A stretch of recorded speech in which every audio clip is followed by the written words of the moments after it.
The Apple iPhone 16 Pro Max is bigger and more powerful than ever. It has a beautiful screen, an excellent camera array, and new camera controls that could change how you approach iPhone photography.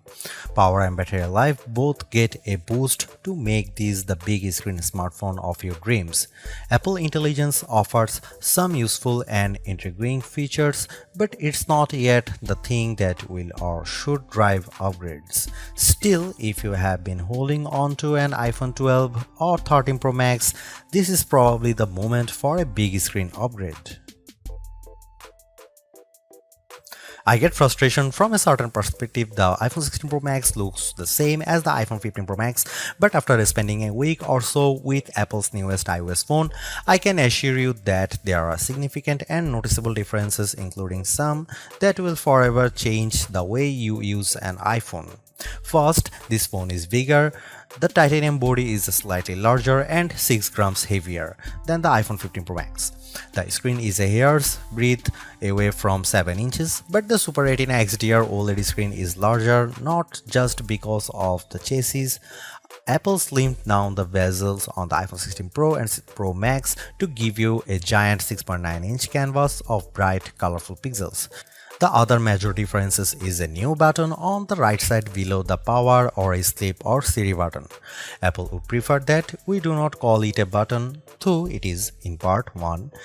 You can press the recessed camera control button down and it moves, but it also has a haptic response that makes light presses feel like the button is moving. It even includes gesture recognition. While the new button's name and its primary utility speak to photographic pursuits, this is a customizable control that will soon offer one-press access to Apple's new Visual Intelligence Object Identification feature. On the inside of the iPhone 16 Pro Max is a faster and more efficient A18 Pro. It's not hugely different from the A17 Pro that came before it, and most customers will never tap into its true power, but it's clear to me that Apple's Pro line of smartphones are more than ready to live up to their names. If there was ever a pocket supercomputer, the iPhone 16 Pro Max might just be it. All this hardware is in some ways no more than a vessel for Apple's next big thing, Apple Intelligence. However, Apple's own take on AI is also the greatest source of frustration, as it's far from complete. In fact, early iPhone 16 customers won't see much of it at all unless they install an iOS beta. Features like writing tools, a prettier and somewhat smarter Siri, summaries of long emails, and Photos updates such as creating your own memories based on a prompt should show up soon after the iPhone 16 Pro Max starts shipping, but other features are essentially to come. There is no image generation, Genmojis, ChatGPT integration, or support for languages other than English, and Siri has yet to display any of its existing personal context capabilities, which might be Apple's secret weapon when it comes to winning the AI battle. Siri with Apple Intelligence will eventually be able to use what it knows about you from all your information on the phone to better help you get answers and get things done. All of this might show up this year or it might be next year, and that fact puts a little damper on my iPhone 16 Pro Max enthusiasm. If you are not buying this new iPhone for Apple Intelligence, then allow me to direct your attention to the formidable camera array. While it's not entirely new, there is a new and faster sensor behind the 48 megapixel main fusion camera, and the ultrawide makes a leap from 12 megapixel to 48 megapixel. The 5x optical zoom is mostly unchanged, as is the 12 megapixel true depth selfie camera. There are, however, myriad new imaging and even audio tricks that I'm certain every iPhone 16 Pro Max owners will love. There's 4K 120fps videography that can, via a new speed tool, be stopped down in increments to give your videos a truly cinematic feel. There are also new audio mix tools that in certain environments can add studio quality to audio that wasn't captured with a microphone. Apple has also added some new image styles and undertone controls that I'm not sure will get as much use as Apple would prefer. If you are asked to me, the choice between the base iPhone 16 and the iPhone 16 Pro Max is simple.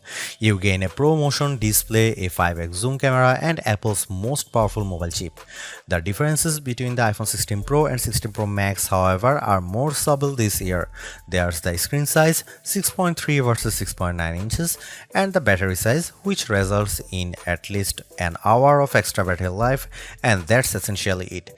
The 5x Tetra Prism lens is now on both phones. Perhaps the only other notable difference is that iPhone 16 Pro starts with only 128GB of storage. In short, I love the iPhone 16 Pro Max. It's big, powerful, and for everything. Yes, I was playing a console level game on it using an Xbox controller because I can. It takes lovely photos that, even if you choose not to try out, the new styles and undertones are clear and color accurate. Apple Intelligence, which I accessed by installing iOS 18.1 developer beta, is a nice start with some cool features, but it's not yet a compelling reason to upgrade. I feel similarly about the camera control button. Don't get me wrong, I like the new button and I think it's full of untapped potential, but there's almost a bit of competition now between the one-year-old action button and this new, arguably more sophisticated one. Those who buy any of the new iPhone 16 models will probably get a lot of use out of the camera control button and wonder how they used their iPhone without it. In the meantime, the action button might sit unused until Apple eventually shows it the door. While Apple hasn't radically changed the iPhone's camera array, there are enough changes in hardware, software, and image processing, along with the aforementioned camera control button to make the imaging system feel fresh and new. On paper, we have just one notable megapixel upgrade, the 48 megapixel ultra-wide camera, which will not only improve wide-angle shots but has a measurable impact on macro quality. Still, even though Apple didn't squeeze a much higher pixel count into the main camera, it did upgrade the sensor and is promising much faster shutter speeds, and the autofocus is now enhanced with dual autofocus sensors. These are the kinds of incremental changes that should improve both the experience of using the quality delivered by the main camera sensor, but they are also hard to measure. More on that in a bit. The 12 megapixel 5x optical zoom is essentially unchanged from last year's iPhone 15 Pro Max. The biggest news here is found not on this phone but on its little brother, the iPhone 16 Pro, which also gets the Tetra Prism lens. Last year's Pro model was stuck with a just 3x optical zoom camera. Similarly unchanged is the 12 megapixel FaceTime camera on the front. Here are some camera samples of iPhone 16 Pro Max.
The iPhone 16 Pro Max have everything we have come to expect in a year-over-year upgrade even without Apple Intelligence. The 6.9-inch iPhone 16 Pro Max have a slew of upgrades including a good battery life, outstanding photo and video chops, and iOS 18. The iPhone 16 Pro Max are excellent phones worthy of a spot in your pocket if you can afford them.